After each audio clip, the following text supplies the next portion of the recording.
Baik, bismillahirrahmanirrahim. Assalamualaikum warahmatullahi wabarakatuh. Waalaikumsalam warahmatullahi wabarakatuh. Waalaikumsalam warahmatullahi Yang terhormat Bapak Dekan Fakultas Ilmu Pendidikan, Dr. Agus Taufik MPD, para narasumber, sahabat saya dari Universitas Indonesia, Ibu Dr. Rina Ladinstianora, kemudian Ibu Dr. Tina Dahlan, yang saya banggakan para panitia dari Badan Eksekutif Mahasiswa Prodi PGSD Bumi Siliwangi, para peserta yang hadir. Alhamdulillah pada kesempatan ini kita bersama bisa bersilaturahim dalam acara seminar daring pendidikan nasional yang kali ini mengambil tema mempersiapkan fisik dan mental di masa pandemi bagi para pendidik dan peserta didik. Saya kira Prodi PGSD khususnya bimbingan khususnya Badan Eksekutif Mahasiswa Himpunan Prodi PGSD telah mengambil kesempatan yang baik bahwa di masa banyaknya seminar di mana-mana untuk mempersiapkan, kalau dalam konteks pendidikan untuk mempersiapkan cara belajar dan seterusnya, kali ini mengambil tema mempersiapkan fisik dan mental. Ini adalah pondasi bagi penyelenggaraan pendidikan jarak jauh yang berlangsung sekarang di masa pandemi COVID-19. Nah, untuk tema fisik, saya kira bagus sekali. Ini juga sahabat saya nanti akan memaparkan tentang fokus pada mata, karena bagaimanapun interaksi pendidikan jarak jauh akan sangat intensif. Seluruhnya fisik tentu harus sehat, namun demikian yang paling sering digunakan adalah mata.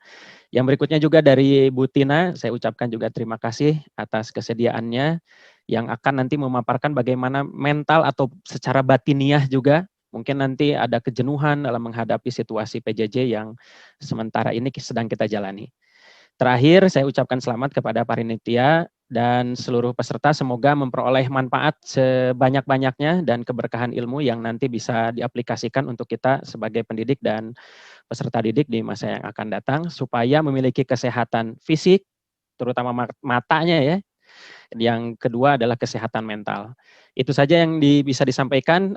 Salam dari Kaprodi, bahwa beliau sangat bangga kepada para mahasiswa yang sudah tiap tahun mengambil tema-tema yang sangat relevan dengan konteks yang diperlukan oleh para pendidik dan peserta didik. Itu saja yang bisa disampaikan. Terima kasih. Assalamualaikum warahmatullahi wabarakatuh. Betul, Bu. Ya, jadi selamat dan terima kasih ya, selamat belajar, juga terima kasih kepada Bapak, Ibu, Akang, Teteh, ya, saudara-saudara, rekan-rekan, adik-adik, anak-anakku semua di dalam seminar ini, ya, yang diselenggarakan oleh BEM, PGSD, ya. Luar biasa saya mengapresiasi ini kepada panitianya yang sudah melakukan acara, menyelenggarakan acara yang sebesar ini, ya. Ini ada sekitar 365 ya di Zoom ya, Akang Teteh panitia. 367 di grup ini dan juga mungkin Betul, Ibu. Di YouTube juga mungkin insya Allah banyak yang menyimak. Saya bisa share screen? Bisa ini, saya coba share screen ya.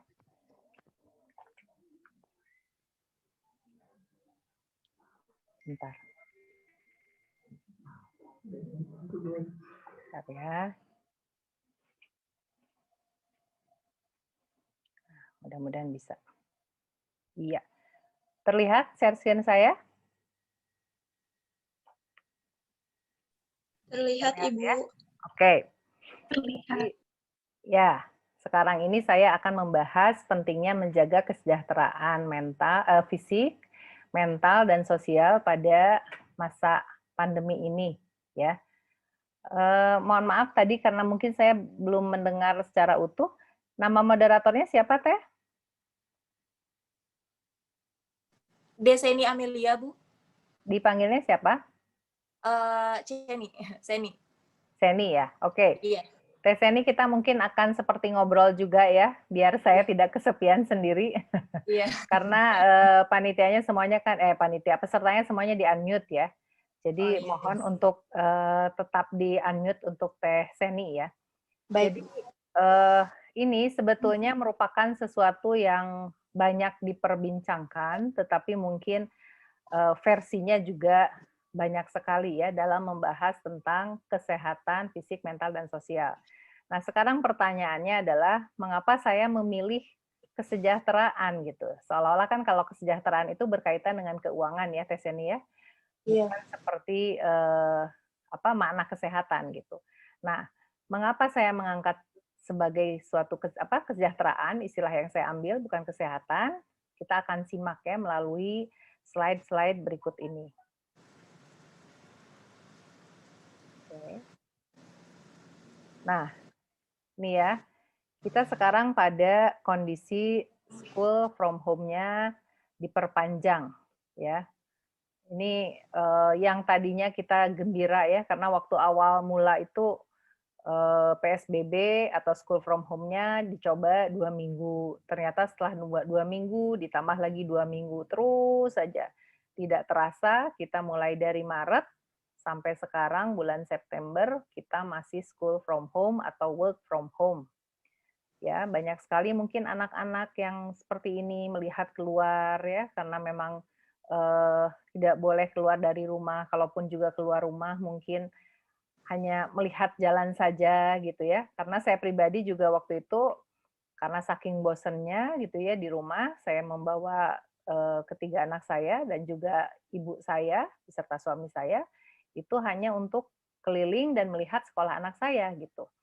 Karena lama sekali mereka tidak melihat sekolah, kemudian lama sekali mereka tidak bertemu dengan teman-temannya, sehingga ini yang dilakukan, gitu ya. Kemudian kita lihat juga ya misalnya mau lewat mall gitu ya, kok juga rasanya bagaimana meskipun sudah dibuka juga tetap saja gitu ya, tetap saja rasanya tidak nyaman ya. Nah ini karena adanya kondisi pandemi ini.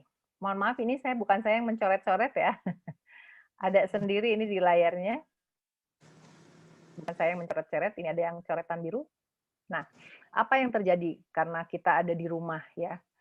Permasalahan-permasalahan apa sih yang dialami oleh kita pada saat kita berada di rumah secara terus-menerus?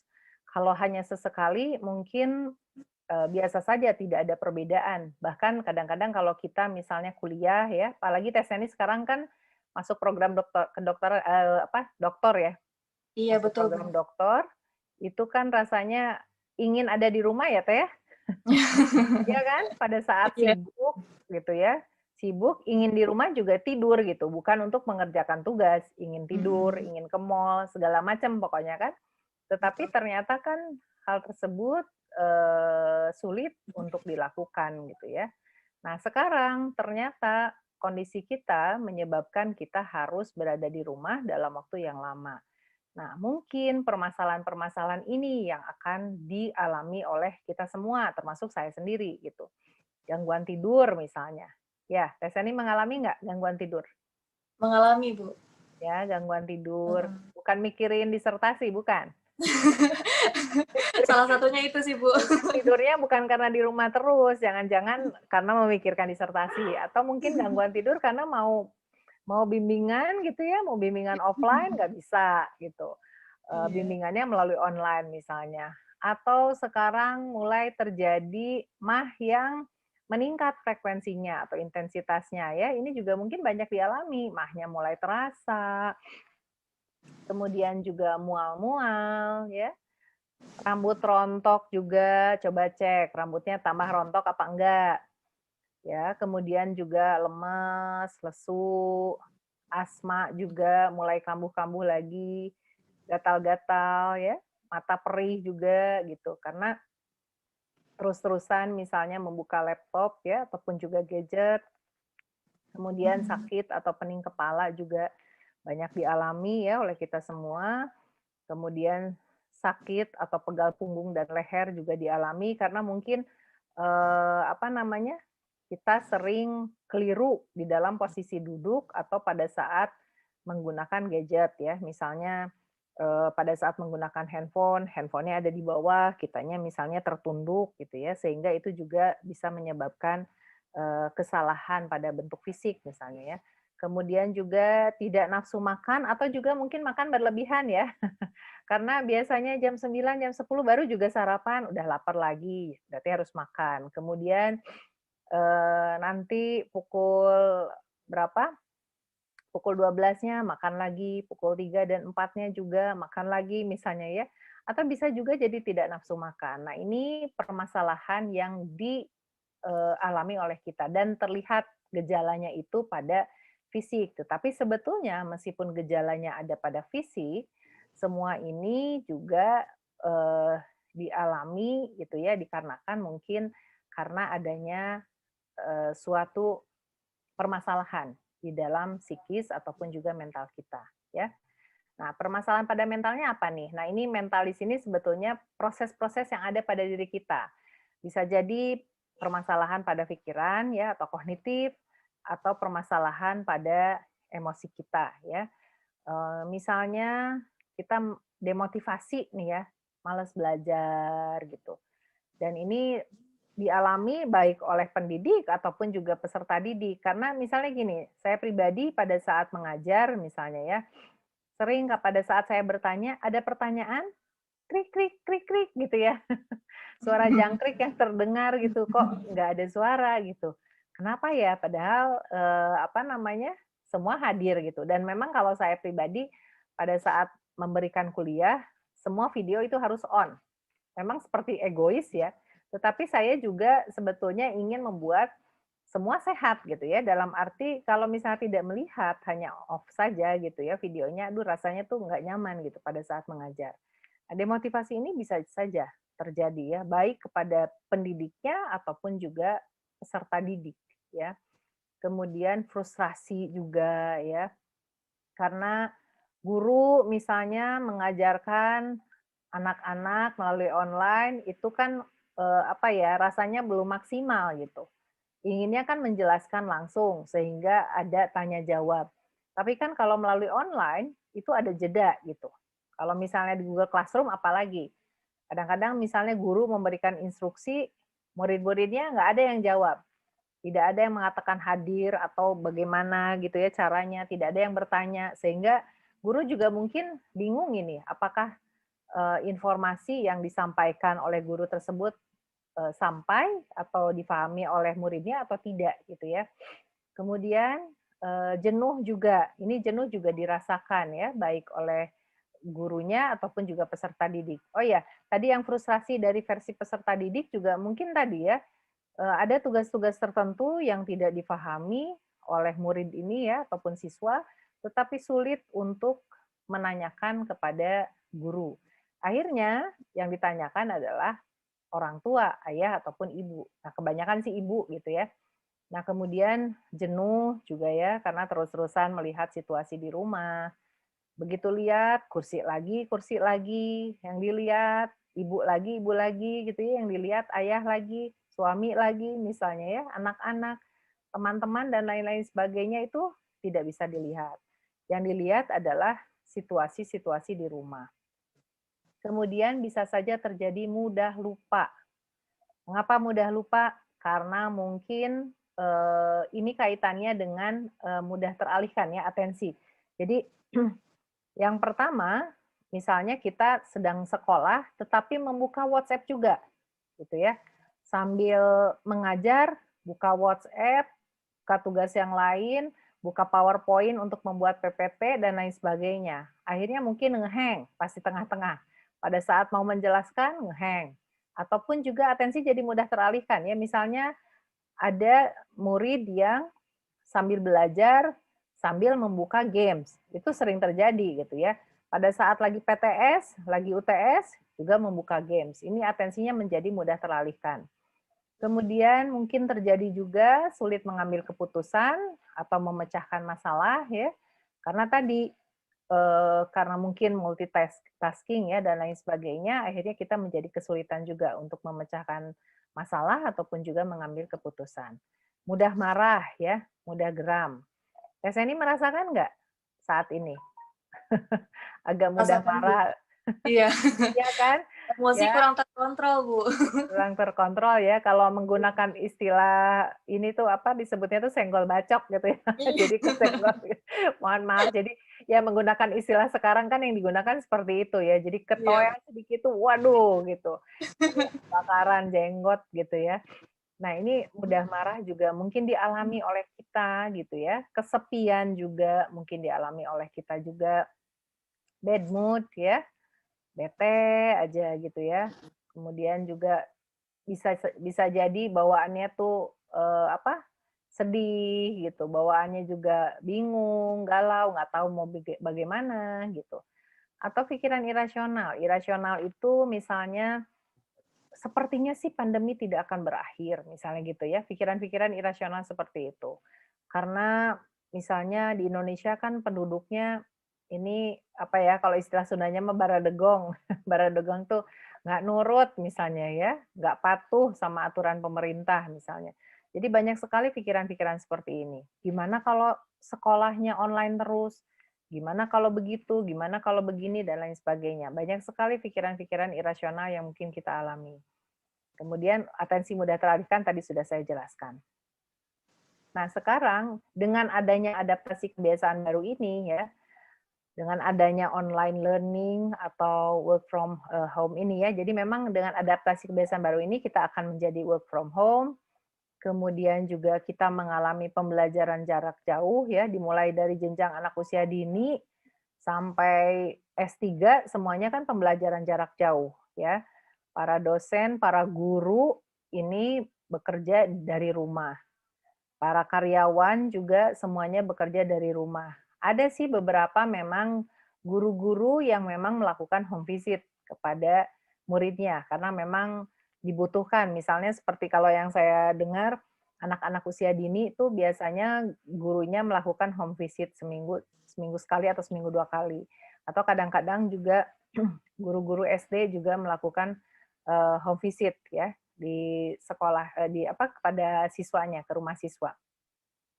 Kemudian meeting juga secara online ya. Jadi kita online. Kalaupun tidak online misalnya guru-guru datang ke sekolah itu dengan berbagai prosedural ya. Misalnya harus bawa masker, tidak boleh sedang apa namanya sakit atau pusing, ya sakit sedikit aja nggak boleh gitu.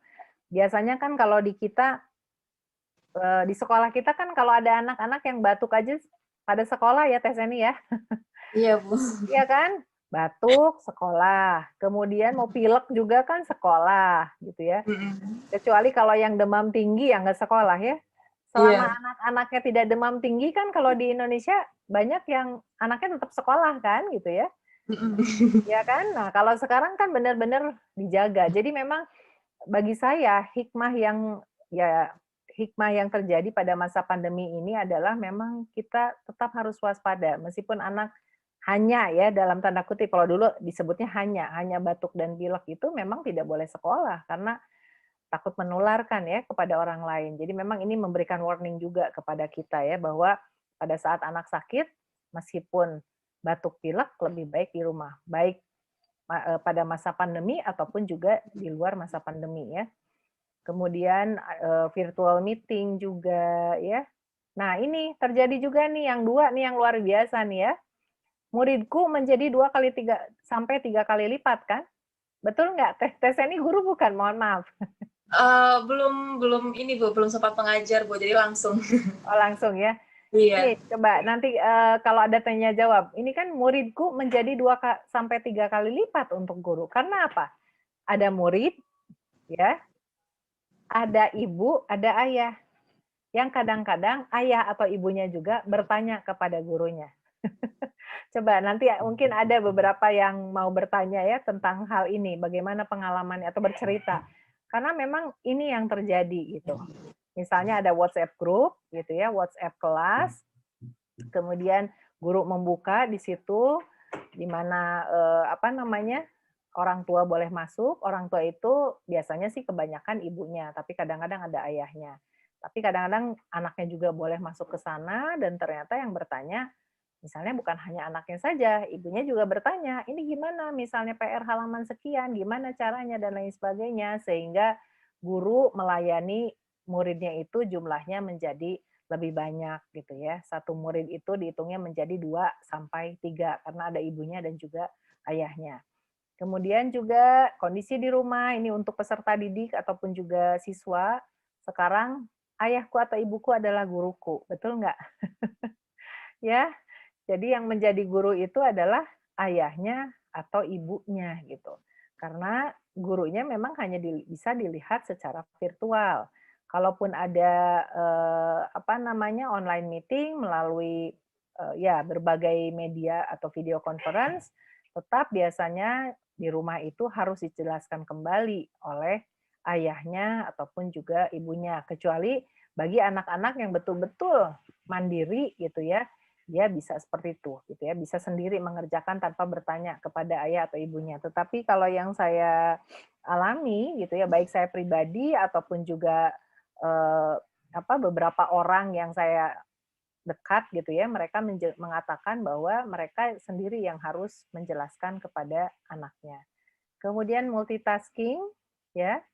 Misalnya nih yang guru nih sekarang ini selain mengajar muridnya, dia juga mungkin harus menjadi pengajar bagi anaknya. Misalnya anaknya nih ada 2 nih atau ada 3. Ada anak SD gitu ya, ada anak TK, ada anak SMP misalnya. Nah ini multitasking kan karena harus mengatur jadwal belajar anaknya juga selain dia harus mengajar muridnya gitu ya. Belum lagi misalnya pembagian gadget dan lain sebagainya. Siswa juga sama, misalnya ya, ada multitasking karena misalnya di rumah dia selain harus belajar, dia juga misalnya harus membantu juga orang tuanya ya dan lain sebagainya. Kemudian mungkin terjadi work family conflict di sini, ya salah satunya misalnya peran untuk membantu anaknya ya. Ini siapa nih yang mau bantu PR anaknya atau mau membantu anaknya belajar? Ini bisa terjadi konflik ya dalam keluarga. Kemudian menjadi timeless juga ya. Jadi waktunya itu menjadi tidak terbatas gitu ya. Mungkin guru-guru jadi sering ditoel gitu ya sama muridnya, padahal udah sore misalnya, udah malam hari, hanya untuk menanyakan apakah soalnya yang disubmit itu sudah terbaca oleh sistem atau tidak misalnya ya, itu memang sampai malam hari bisa terjadi seperti ini. Kemudian juga UTS dan UAS ini juga dilakukan secara online. Nah, sekarang kita bicara sekarang ya mengenai kesehatan menurut WHO gitu. Nah, jadi kesehatan menurut WHO ini ada 3 unsur yang penting. Ya, ada 3 unsur yang penting. Yang pertama adalah fisik, kemudian mental, kemudian sosial. Ya.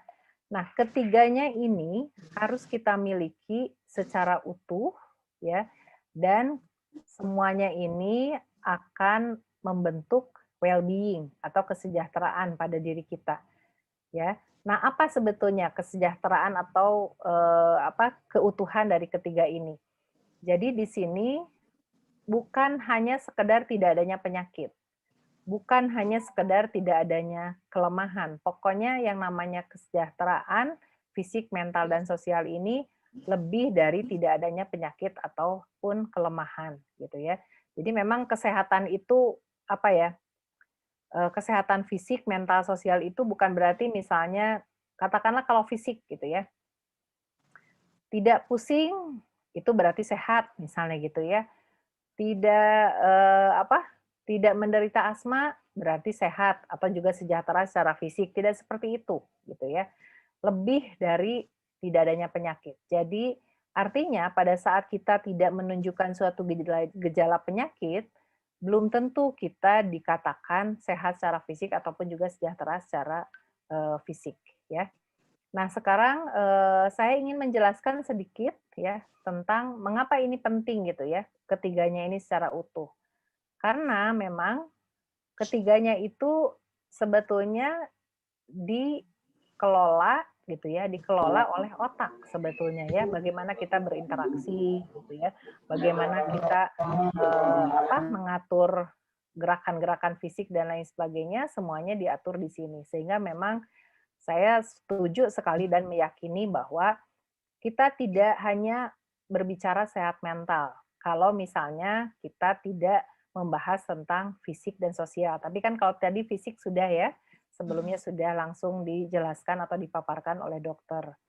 Nah, saya akan menjelaskan ketiganya tetapi dari sisi psikologisnya sebetulnya ya. Jadi karena fisik itu saya tidak mendalami fisiknya, tetapi saya ingin menekankan di sini bahwa kesehatan mental ataupun juga kesejahteraan mental ya, ini akan selalu bersentuhan dengan dua aspek yang lainnya. Nah, ini ya, saya tunjukkan penampal otaknya. Ini berperan penting dalam proses berpikir, motivasi, dan memori, gitu ya. Kemudian berperan penting untuk fungsi motorik, koordinasi, keseimbangan tubuh, dan fungsi organ tubuh lainnya. Kemudian otak juga berperan penting dalam pengaturan emosi dan reaksi terhadap stres. Kemudian membantu mengendalikan tidur dan terjaga. Dan dia juga, ini sebetulnya hanya sebagian kecil ya dari fungsi otak. Sebetulnya di dalamnya juga ada fungsi untuk memecahkan permasalahan gitu ya. Kemudian juga bagaimana beradaptasi dengan stimulus eksternal dan lain sebagainya ya. Jadi memang ketiga hal ini penting untuk kita kupas dalam rangka menghadapi masa pandemi ini. Oh ya, Teh Seni, bagi yang akan bertanya silahkan langsung tuliskan dulu aja di chat untuk nanti dibacakan ya Teh. Oh iya, baik, Bu. Oke. Sekarang kita bicara tentang... Baik, dipersilakan kepada... Oke. Iya, silakan Teh. Oke. Silakan diumumkan boleh Teh. Dipersilakan kepada seluruh peserta yang mungkin ingin bertanya, silakan tulis di kolom komentar supaya panitia ataupun saya sendiri bisa memfilter pertanyaan yang akan disampaikan nantinya supaya untuk mempersingkat waktu juga.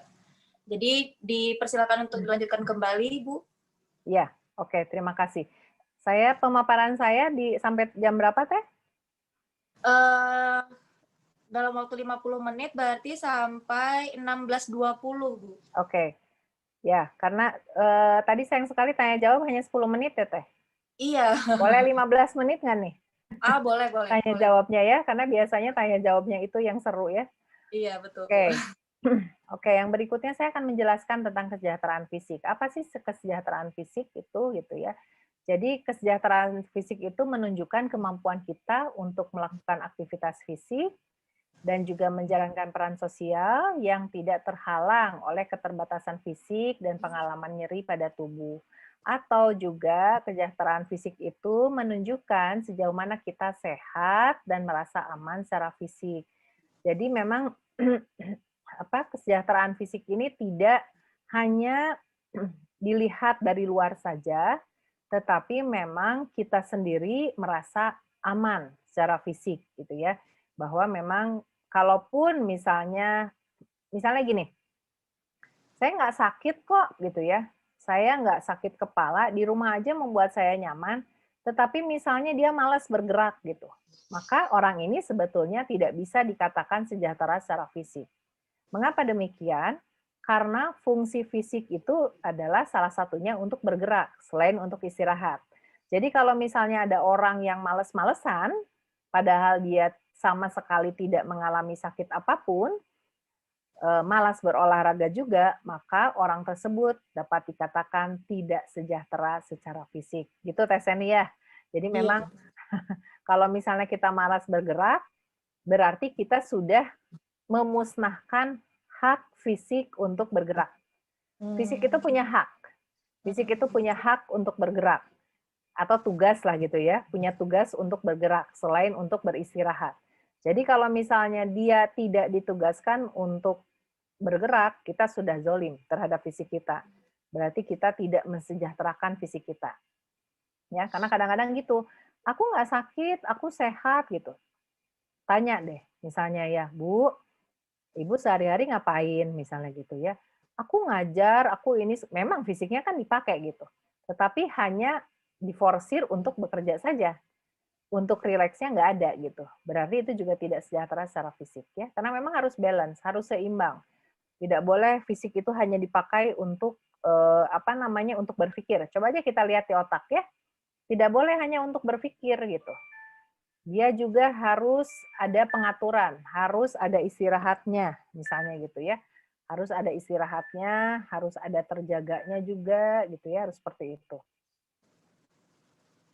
Kemudian ini, kesejahteraan mental ya. Tadi kan ada 3, ada fisik, ada mental, ada sosial. Nah, kalau kesejahteraan mental di sini akan membuat kita menyadari kemampuan kita. Jadi orang yang sejahtera mental atau ya kalau kita nyebutnya sehat mental lah gitu ya, akan menyadari kemampuan kita. Kita mampu apa sih gitu ya? Misalnya guru, gunakanlah semaksimal mungkin ya, semaksimal mungkin untuk membantu diri dan juga membantu muridnya. Murid juga sama ya, peserta didik juga sama. Gunakanlah kemampuan dengan sebaik-baiknya untuk membantu diri dan juga orang lain. Kalau di dalam setting learning, maka harus ada interaksi antara keduanya. Guru harus menggunakan atau menyadari kemampuannya yang bermanfaat bagi diri dan juga muridnya. Murid juga sama.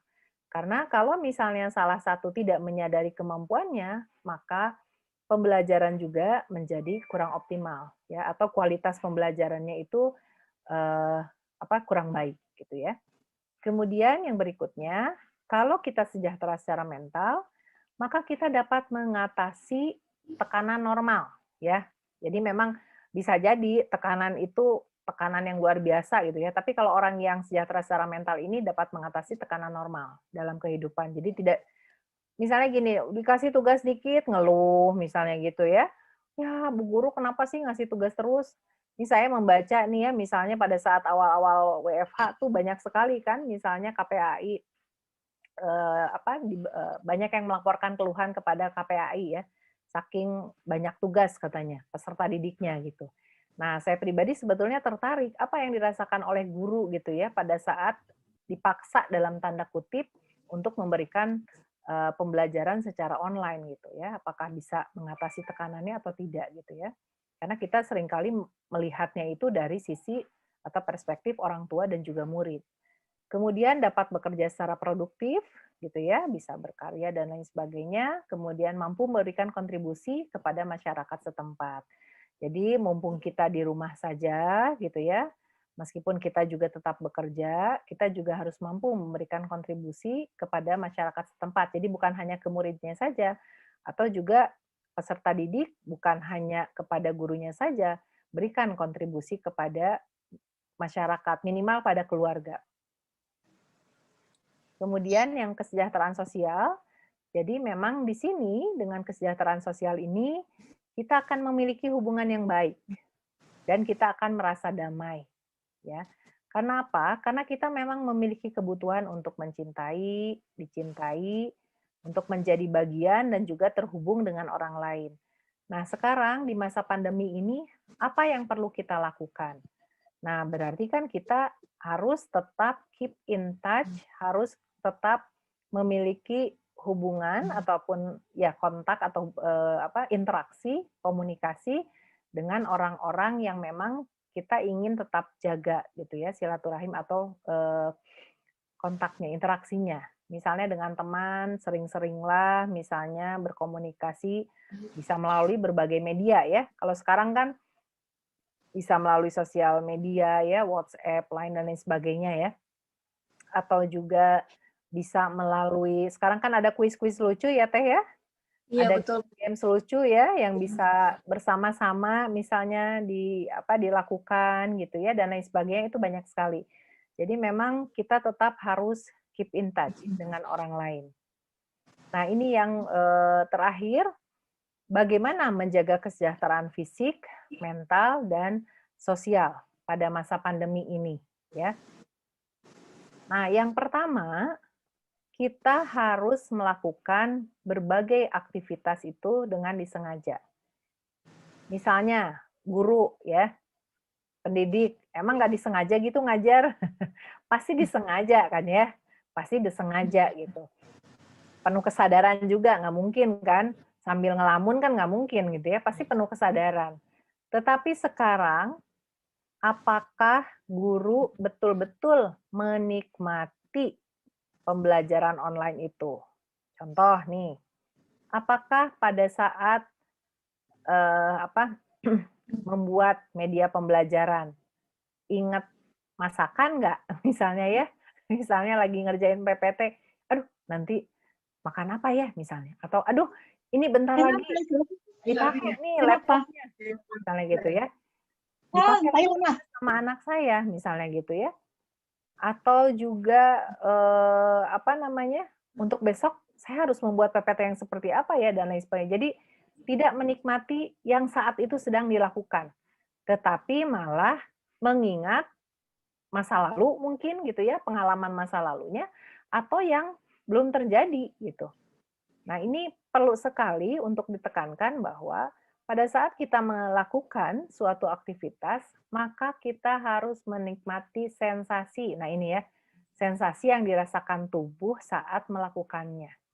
Waktu makan, ingatlah atau lihatlah makanannya, dirasakan betul-betul. Jangan misalnya makan sambil nangis gitu ya, karena mengingat pengalaman-pengalaman menyakitkan gitu Teh Seni. Jadi pas makan disertasi. Pas makan jangan ingat disertasi gitu ya. Ingat lihat makanannya apa, aduh enak banget. Terus dirasa-rasa gitu ya, betul-betul dikunyah gitu ya. Kemudian kita merasakan masuknya ke dalam seperti apa. Pada saat berjalan juga rasakan telapak kaki ya. Misalnya kalau pas di rumah, rasakan telapak kakinya mengenai lantai. Pada saat bekerja juga nikmati bahwa kita ini memang saat ini sedang ada di depan laptop, misalnya seperti sekarang ya. Saya sekarang ada di laptop, ada di rumah, ada di laptop gitu ya, ada di kamar saya misalnya. Dan saya sedang bersama dengan sekitar 380-an gitu ya di sini dan juga mungkin di YouTube ada berapa ratus misalnya. Itu yang saya nikmati saat ini. Saya tidak memikirkan hal-hal lain, misalnya, aduh kemarin tuh ya, padahal ada kejadian apa, tidak memikirkan itu. Atau misalnya ke depannya juga tidak memikirkan. Atau misalnya saya tidak memikirkan berapa orang ya yang di YouTube, tidak, karena memang tidak terlihat oleh saya. Saya kan hanya melihat yang ada di sini, yang ada di hadapan saya. Yang realnya adalah yang ada di Zoom misalnya ya. Nah kemudian beginner's mind. Pada saat kita berada pada masa pandemi ini, gitu ya, pandanglah segala situasi itu seolah baru pertama kali dialami oleh kita, ya, sehingga kita tidak akan putus asa. Contoh misalnya ya, pandemi COVID ini, memang ini kan maksudnya ini memang baru ya, pandemi ini baru gitu ya secara dunia internasional. Tetapi kan sebetulnya kita sudah mengalami ya dari Maret ini. Nah, kalau kita ngitung-ngitung terus dari Maret sampai sekarang, maka kita akan tidak antusias misalnya ya, akan bosen. Begitu juga dalam pembelajaran ya, Bapak Ibu guru, kalau misalnya besoknya, kayaknya mah besok materinya seperti inilah gitu ya, saya mah nggak akan yang baru, udahlah yang gini aja gitu. Toh sama aja, muridnya juga sama gitu ya, materinya juga tahun belakang sama tahun ini juga sama misalnya ya, muridnya juga pasti akan seperti ini, akan krik-krik gitu ya pada saat Zoom meeting atau Google Meet meeting, mereka nggak akan ada yang bertanya misalnya ya, maka kita akan males gitu. Tapi kalau misalnya kita memandang, wah ini pengalaman baru nih, saya melakukan online, padahal sebelumnya juga sudah gitu ya. Kira-kira apa ya yang bisa membuat peserta didik ini tertarik gitu dalam pembelajaran saya? Jadi itu yang penting. Kita harus memiliki beginner's mind. Sama peserta didik juga sama gitu ya. Kepada peserta didik dimohon agar setiap pembelajaran anggaplah pembelajaran yang ada itu adalah yang baru pertama kali dialami. seperti halnya kalau guru pertama kali mengajar kan itu pasti semangat banget. Teh Seni waktu keterima masuk menjadi mahasiswa doktor, gimana rasanya Teh? Langsung sujud syukur sih Bu, kayak bisa mengalahkan beberapa ratus peserta yang lain gitu. Iya, Jadi antusias kan? itu sih ya sangat senang sekali. Terus pas hari pertama di kelas, gimana rasanya? Gugup Bu, jujur. Gugup, tapi ada suatu semangat baru nggak? Ada, iya ada. Nah, itu maksudnya beginner's mind itu seolah-olah kita menghadapi sesuatu yang betul-betul baru gitu. Itu beginner's mind. Rasanya kan luar biasa ya. Kayaknya Iya betul. rasa ingin tahunya juga luar biasa tinggi kan? Rasa ingin tahunya, motivasinya juga sangat tinggi. Ya pokoknya segala macam, aduh kayaknya gembira terus gitu. Tapi begitu ada suatu kebosanan, apa yang terjadi?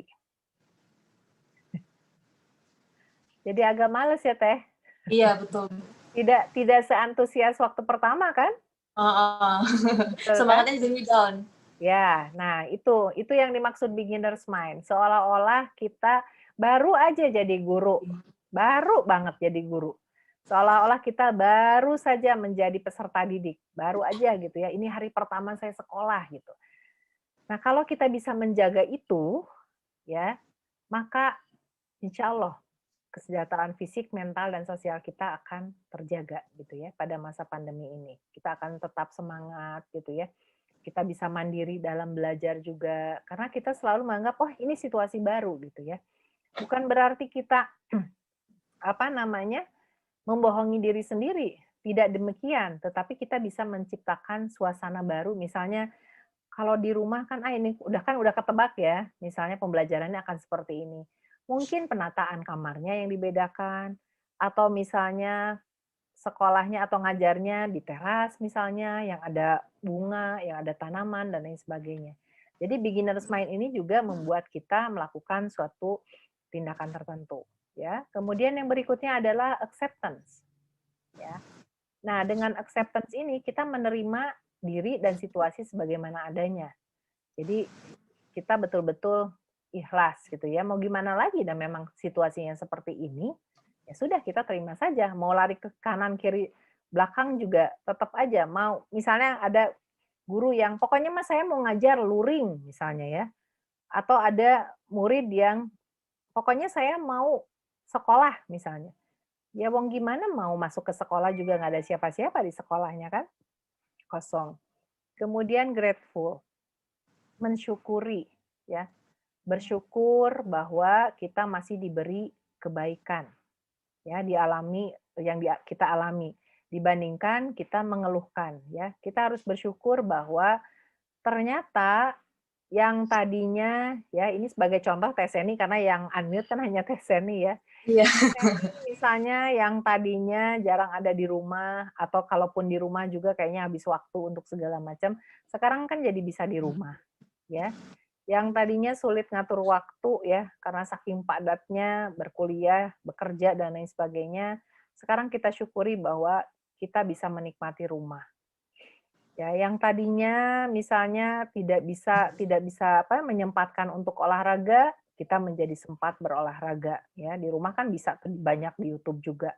Banyak sekali yang bisa kita syukuri. Kita juga bersyukur misalnya ya, hari ini kita masih bisa hadir di webinar ini. Kita harus perlu syukuri ya dengan pengalaman demi pengalaman yang kita alami dibandingkan mengeluhkan yang tidak diperoleh ya. Kemudian yang terakhir adalah self compassion. Sayangi diri, kasihi diri. Karena apa? Kalau kita menyayangi diri kita, maka kita juga akan memperlakukan kita dengan sebaik-baiknya dan kita juga akan memperlakukan orang lain dengan sebaik-baiknya. Contohnya kepada pendidik, kalau kita sayang sama diri sendiri sebagai profesi guru ataupun juga pendidik, maka saya yakin kita akan memberikan yang terbaik untuk peserta didik kita. Ya, karena kita sayang bahwa oh, saya kan profesi guru, harus profesional, harus menjadi role model, dan saya akan belajar untuk menjadi role model, untuk menjadi guru yang profesional, untuk menjadi guru yang kompeten. Saya yakin kalau kita mencintai diri kita akan berusaha sebaik-baiknya untuk murid-murid kita. Dan kita juga akan meningkatkan kompetensi kita. Kita juga akan mencoba menjaga kesejahteraan fisik, mental, dan sosial kita demi orang lain. Nah, demi orang lain ini bukan berarti kita terlalu banyak berkorban kepada orang lain dibandingkan kita. Bukan itu sebetulnya. Tetapi kita betul-betul menjaga diri kita ya dengan sebaik-baiknya agar tercapai kesejahteraan fisik, mental, dan sosial.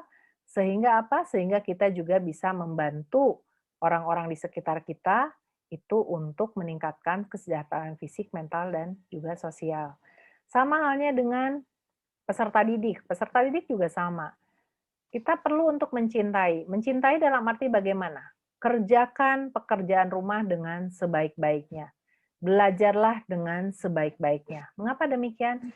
Karena kita sayang sama diri sendiri. Kita punya hak untuk menampilkan kemampuan yang maksimal ataupun juga dengan sebaik-baiknya ya. Jadi itu sebetulnya cara-cara yang bisa kita lakukan ya. Teh Seni ini jadi memang ini kan hanya sekedar diskusi ya Teh ya. Caranya sebetulnya dikembalikan lagi kepada masing-masing ya. Mencintai diri juga tadi bisa dengan makan nutrisi yang baik gitu ya. Kemudian juga olahraga yang teratur itu juga bentuk dari self compassion ya. Dan yang terakhir, saya suka sekali dengan quotes ini. When we are no longer able to change a situation, we are challenged to change ourselves ya. Jadi kalau kita tidak bisa lagi mengubah situasi, kita kan tidak bisa ya mengubah situasi pandemi ini, maka kita harus menantang diri sendiri untuk mengubah diri kita. Demikian Teh Seni. Wassalamualaikum warahmatullahi wabarakatuh.